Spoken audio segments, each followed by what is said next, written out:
আসসালামু আলাইকুম, সবাই কেমন আছেন? বিকেলবেলায় গ্রামীণ পরিবেশে ঘুরতে বের হলাম। আর এই জায়গাটা হচ্ছে আমাদের এলাকায়।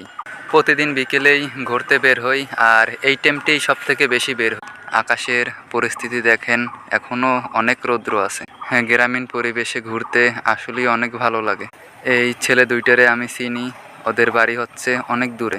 এই জায়গাটাতে অনেক ধরনের ফলকার গাছ লাগানো হয়েছে। এগুলো কি ফুল আমি জানি না, আপনারা কেউ জানলে বলবেন। এখন প্রায় 5টার মতো বেজে গেছে।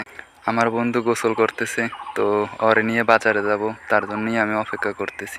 এই গাছগুলোকে গ্রামের ভাষায় বলে তিত বেগুন গাছ। সবাই একটু চ্যানেলটাকে সাবস্ক্রাইব করে নেবেন।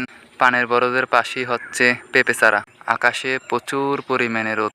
তো আমার বন্ধু চলে আসতেছে, ও জোগাড় হলেই আমি চলে যাব ওর সাথে।